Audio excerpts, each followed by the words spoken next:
Hello everyone and welcome back once again for the sessions of depreciation। देखिए class 11 की जो depreciation accounting को हम कवर कर रहे हैं, तो मैंने आज एक लास्ट क्वेश्चन कवर किया है जो कि एसेट डिस्पोजल अकाउंट से ही रिलेटेड है। लेकिन जैसे हमने लास्ट सेशन में स्ट्रेट लाइन मेथड का एक क्वेश्चन किया था, आज हम जो क्वेश्चन करेंगे वो करेंगे WDV मेथड के अकॉर्डिंगली। सो आज जो मैंने क्वेश्चन लिया है वो है question number 25 which is on page number 16.52 Haryana edition की जो डीके गोयल की बुक है। तो विदाउट वेस्टिंग एनी टाइम सबसे पहले क्वेश्चन को समझते हैं, फिर उसके बाद इसका सॉल्यूशन देखेंगे। 1 जनवरी 2017 को पंजिम ड्राई फ्रूट्स लिमिटेड ने एक प्लांट खरीदा है जो कि 15 लाख का है। कंपनी राइट ऑफ करती है डेप्रीसिएशन 20% पर एनम के हिसाब से ऑन WDV मेथड, और बुक्स जो क्लोज की जाती हैं वो की जाती हैं 31 मार्च को ही हर साल। 1 अक्टूबर 2019 को एक पार्ट ऑफ प्लांट जो कि 1 जनवरी 2017 को खरीदा गया था, मतलब ये 15 लाख वाली में से ही 3 लाख का जो खरीदा गया था उसे 1,75,000 का बेच दिया गया है। 1 जनवरी 2020 को ही एक फ्रेश प्लांट और खरीदा गया है जिसकी कीमत आपको 5 लाख बता रखी है। हमने प्लांट अकाउंट प्रिपेयर करना है, प्रोविजन फॉर डेप्रिसिएशन अकाउंट और प्लांट डिस्पोजल अकाउंट प्रिपेयर करना है। तो आप ये हिंट जरूर देखिए ताकि हम क्रॉस वेरिफिकेशन कर सकें कि हमारे पास बैलेंस 17 लाख का आना चाहिए प्लांट अकाउंट में, प्रोविजन फॉर डेप्रिसिएशन में 6,41,320 का बैलेंस आना चाहिए और हमें gain on sale of plant निकलना चाहिए 10,840 का। तो चलिए अब इसका सॉल्यूशन देखते हैं। देखो हम सबसे पहले बनाएंगे प्लांट अकाउंट जिसकी डेबिट साइड पर 1 जनवरी 2017 को टू बैंक अकाउंट लिखकर 15 लाख की जो परचेज है उसे शो किया जाएगा। अब ये 1 जनवरी 2017 को जो सेशन शुरू हुआ है, क्योंकि 31 मार्च को क्लोज होता है, हमारी बुक्स 31 मार्च को क्लोज होती हैं, तो ये बैलेंस 31 मार्च 2017 को बैलेंस कैरेट डाउन की फॉर्म में 15 लाख उतर जाएगा और ये हमारा 16-17 वाला सेशन कहूंगी कि कंप्लीट हो जाएगा। ये जो बैलेंस CD है ये 1 अप्रैल 2017 को बैलेंस BD की फॉर्म में उतर आएगा। देखो एक बात और, मैं आज आपको इस सेशन में ना पहले सारा का सारा प्लांट अकाउंट ही बनाना बताऊंगी ताकि बाई चांस अगर आपको एग्जाम्स में एक अकाउंट भी आपका सही बनता है तो एटलीस्ट आपको कुछ मार्क्स जरूर गेन हो। तो अगर हम प्लांट अकाउंट के पॉइंट ऑफ व्यू से एक बार समझें तो हमने जो मशीनरी ये 1 जनवरी 2017 को खरीदी थी, इसमें से कुछ पार्ट को हमने कब बेचा है? हमने बेचा है 1 अक्टूबर 2019 को। तो इस डेट तक जब तक हम नहीं पहुंचते हैं तब तक हम बहुत आसानी से प्लांट अकाउंट प्रिपेयर कर सकते हैं क्योंकि इन बिटवीन हमारे पास कोई परचेज नहीं है। तो ये 17 को जब सेशन शुरू हुआ है, ये 17 वाला सेशन खत्म होगा मार्च 2018 में, तो इस सेशन के दौरान कुछ नहीं है, यही बैलेंस ब्रॉट डाउन आपका बैलेंस कैरेट डाउन बन जाएगा। ये कैरेट डाउन बनने के बाद 1 अप्रैल 2018 को बैलेंस ब्रॉट डाउन बन जाएगा। और फिर से मैं कहूंगी ये जो सेशन 2018 में शुरू हुआ है वो खत्म होगा 31 मार्च 2019 को, लेकिन ये वाली डेट तो अभी भी इससे बाहर है, तो हम इसको भी फिर से बिल्कुल इसी तरीके से बना देंगे कि यही 15 लाख बैलेंस ब्रॉट डाउन बनेगा और यही 15 लाख हमारा बैलेंस कैरेट डाउन बन जाएगा। अब मुद्दे की बात आती है जब 19-20 वाला सेशन आएगा, क्योंकि इस सेशन के दौरान ही हमने 1 अक्टूबर 2019 को एक पार्ट ऑफ प्लांट बेचा है और हमने 1 जनवरी 2020 को नया प्लांट खरीदा है, फ्रेश प्लांट खरीदा है, जो कि इसी सेशन में दोनों चीजें कवर हो रही हैं। तो हम क्या करेंगे? सबसे पहले हम 1 अप्रैल 2019 को ये 15 लाख का बैलेंस उतारेंगे। अब आपको सिर्फ इतनी बात याद रखनी है जो आपकी थ्योरेटिकल पॉइंट ऑफ व्यू से आपको बताया गया था कि जब प्रोविजन फॉर डिप्रिसिएशन अकाउंट साथ में बनाना हो तो एसेट डिस्पोजल अकाउंट में हम ओरिजिनल कॉस्ट को ले जाते हैं, उस एसेट की ओरिजिनल कॉस्ट को जिसको हमने बेचना है। अब अगर आपने क्वेश्चन ध्यान से सुना है या आपके पास क्वेश्चन अवेलेबल है तो आपको पता है कि 3 लाख का प्लांट था जिसे हमने 1,75,000 में बेचा है। तो ओरिजिनल कॉस्ट कितनी थी? 3 लाख। इस 3 लाख को हमने प्लांट डिस्पोजल अकाउंट में ले जाना है। तो 1 अक्टूबर 2019 हम लिखेंगे बाय प्लांट डिस्पोजल अकाउंट और 3 लाख यहां लिख देंगे। फिर इसी ईयर में अगर हम न्यू परचेज को रिकॉर्ड करेंगे तो वो आएगी डेबिट साइड पर। 1 जनवरी 2020 को हम लिखेंगे टू बैंक अकाउंट 5 लाख और इस तरह से आपकी प्लांट का जो बैलेंस, जैसा कि आपको आंसर में हिंट में बता रखा था, 31 मार्च 2020 को 17 लाख का बैलेंस निकल आएगा। तो आई होप कि प्लांट अकाउंट आपको बहुत ही अच्छे से समझ में आ गया।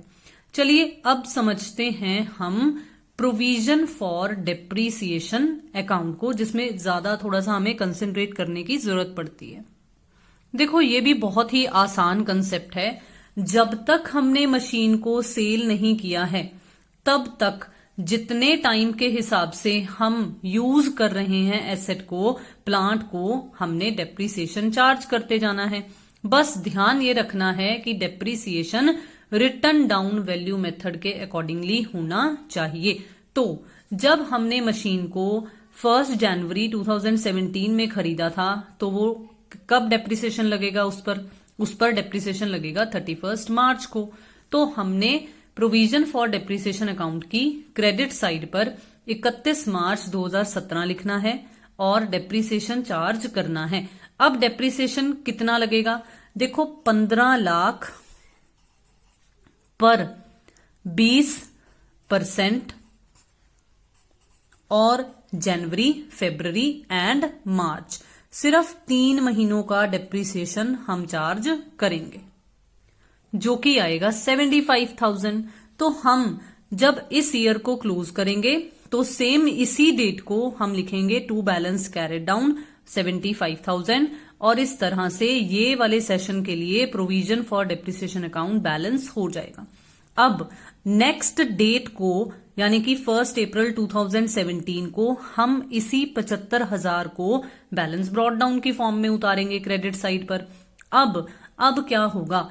अब इस सेशन के दौरान कुछ नहीं हुआ था। देखो एसेट अकाउंट में आपको दिख रहा है प्लांट अकाउंट में कि कोई परचेज नहीं है, कोई सेल नहीं है, तो हमने पूरे साल का डेप्रीसिएशन चार्ज करना है। देखो अगर ओरिजिनल कॉस्ट मेथड होता तो हम 15 लाख पर ही चार्ज कर देते, लेकिन क्योंकि ये WDV मेथड है तो आपने ये बैलेंस देखना है कि इस पर इतना डेप्रीसिएशन चार्ज किया हुआ है हमने।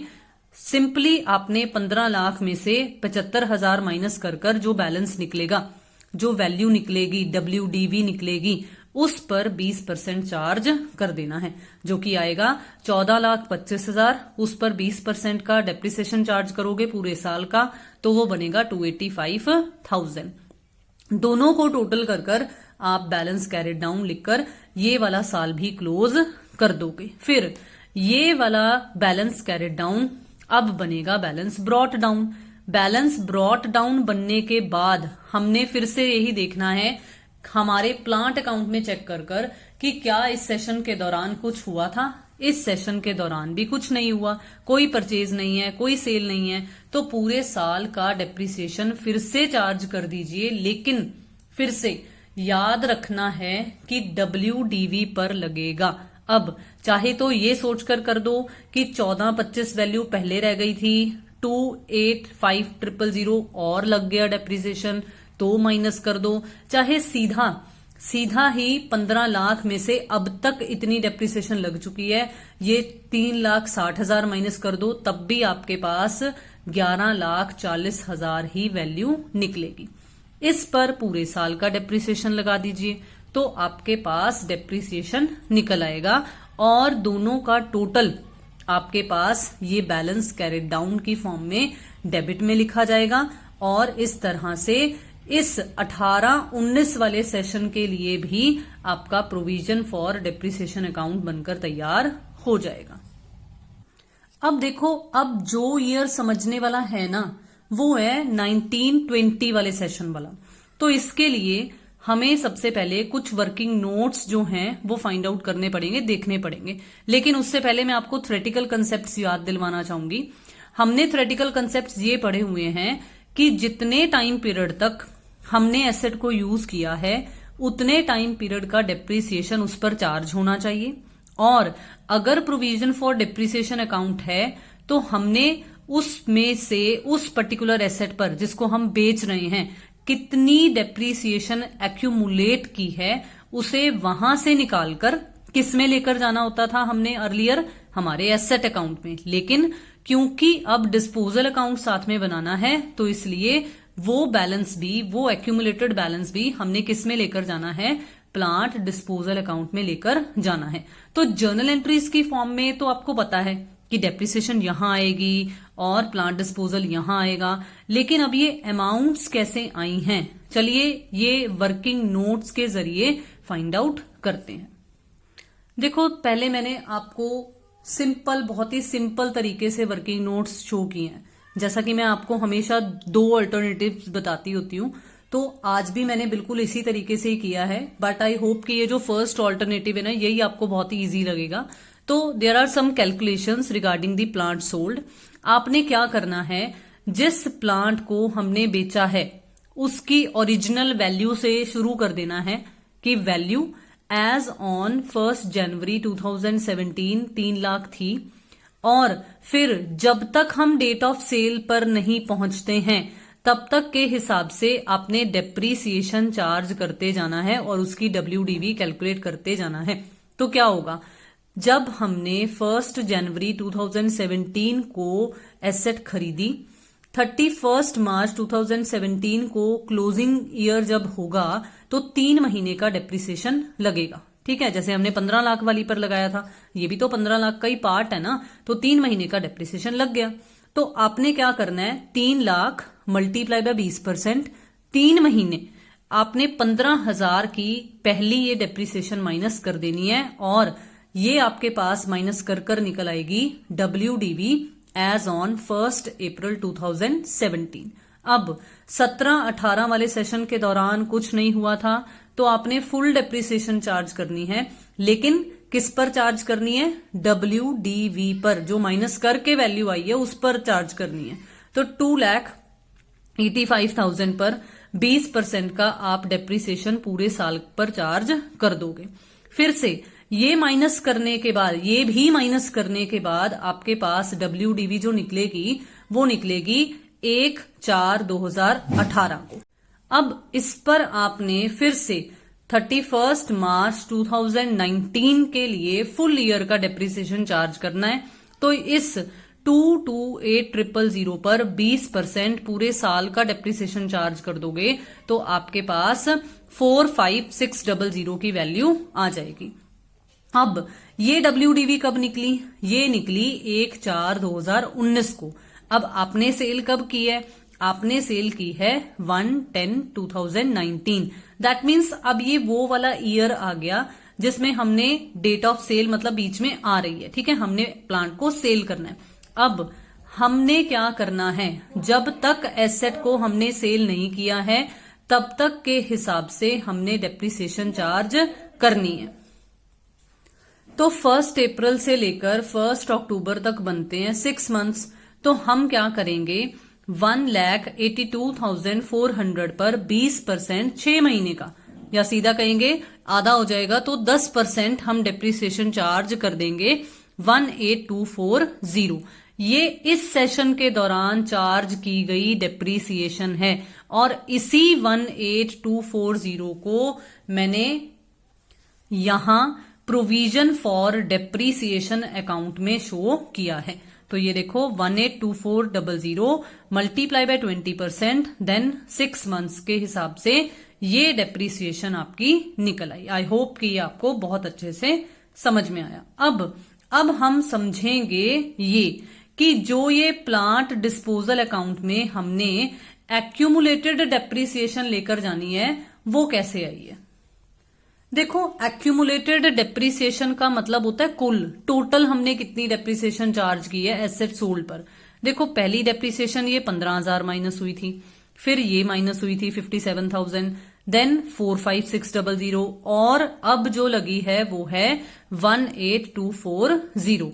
तो हमने क्या करना है, हमने इन सब को ऐड कर लेना है। ऐड करने पर हमारे पास ये एक्यूमुलेटेड डेप्रिसिएशन निकल आएगी, जो कि आप देख सकते हो बिल्कुल उतनी ही वैल्यू है जो कि आपको मैंने अभी अभी प्रोविजन फॉर डेप्रिसिएशन अकाउंट की डेबिट साइड पर शो की थी।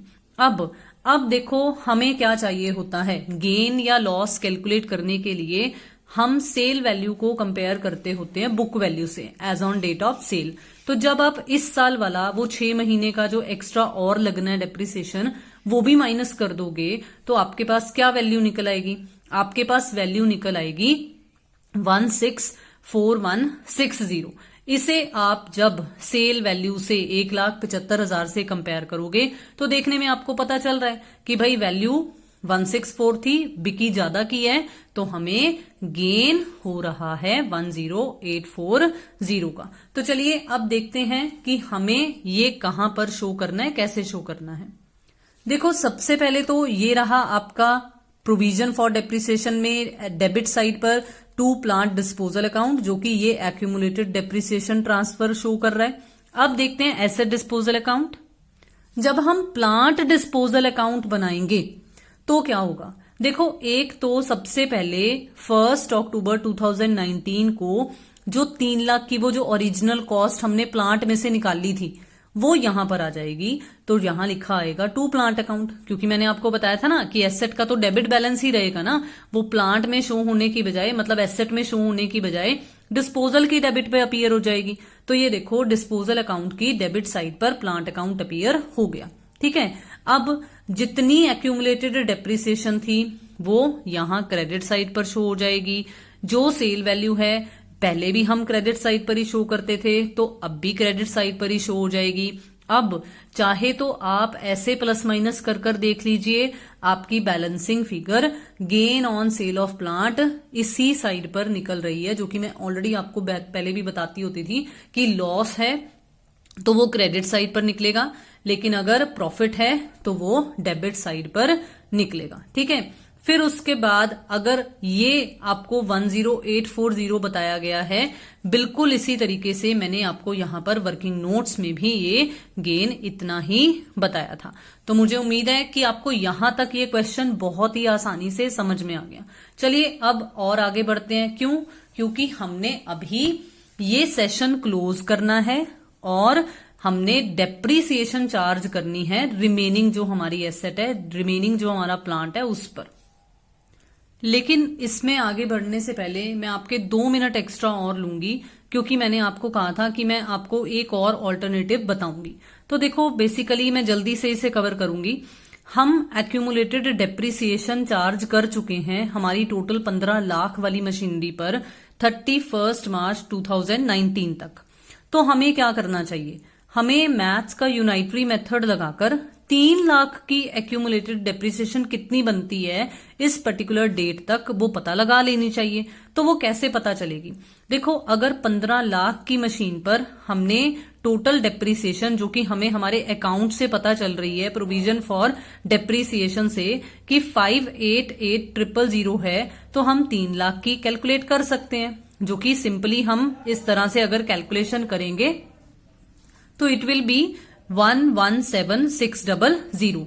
अब देखो अब हमने क्या करना है, अब हमने सिर्फ जो हमारी 1 अप्रैल 2019 से लेकर 1 अक्टूबर 2019 तक की वो 6 मंथ्स की जो डेप्रिसिएशन है सिर्फ वही एक चार्ज करनी है। लेकिन वो किस पर चार्ज करनी है, वो चार्ज करनी है WDV पर। तो क्या है, एज एसेट और plant is sold on 1 October 2019, so 6 months depreciation is to be charge. और WDV कैसे निकाली जाएगी, 3 लाख में से जितनी टोटल 3 लाख पर अभी तक डेप्रिसिएशन लग चुकी है वो माइनस कर दीजिए। देखो बिल्कुल वही वैल्यू निकल रही है जो मैंने आपको अर्लियर दूसरे वाले ऑल्टरनेटिव में दिखाई थी, और बिल्कुल वही हम 6 मंथ्स की डेप्रिसिएशन चार्ज करेंगे। 20% के हिसाब से कैलकुलेशन करोगे तो इट इज 18240। सेम वही बुक वैल्यू है, सेम वही सेल वैल्यू से कंपैरिजन करने पर प्रॉफिट या गेन निकल रहा है। मुझे उम्मीद है कि आपको दोनों ऑल्टरनेटिव्स बहुत ही आसानी से समझ में आ गए।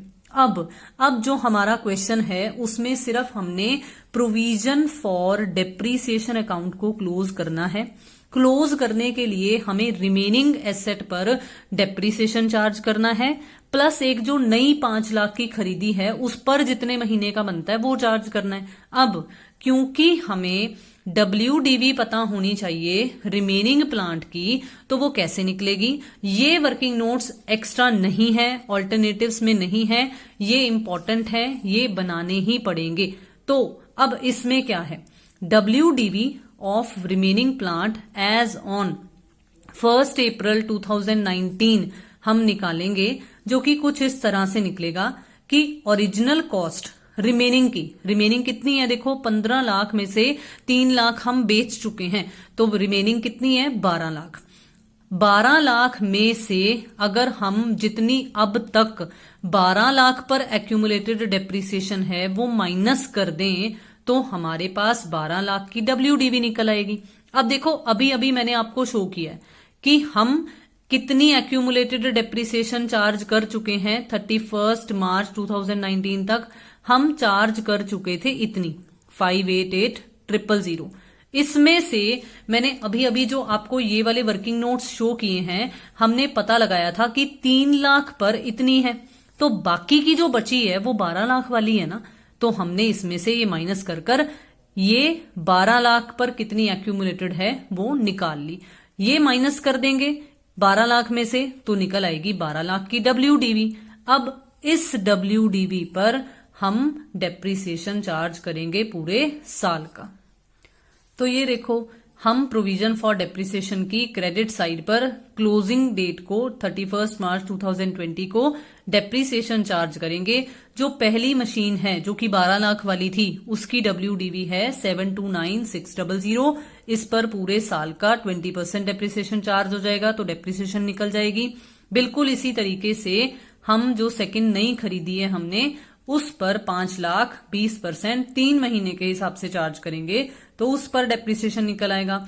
और जब हम हमारे क्रेडिट और डेबिट को कंपेयर करेंगे, तो देखो बिल्कुल वही बैलेंस कैरिड डाउन हमारे पास निकल रहा है, जैसा कि आपको हिंट में आंसर में बताया गया था। तो मुझे उम्मीद है कि आज का ये क्वेश्चन, जिसके साथ फाइनली मेरी तरफ से आपका ये डेप्रिसिएशन अकाउंट चैप्टर भी कंप्लीट होता है, वो आपको बहुत ही अच्छे तरीके से समझ में आया है। तो काइंडली जुड़े रहिए चैनल के साथ, ताकि हम जो आगे आने वाले चैप्टर्स हैं उन्हें भी बहुत अच्छे से समझ सकें। वीडियोस को लाइक करना, शेयर करना, अपने व्यूज कमेंट बॉक्स में शेयर करना बिल्कुल भी मत भूलिएगा। Thank you so much for watching the video and have a nice day.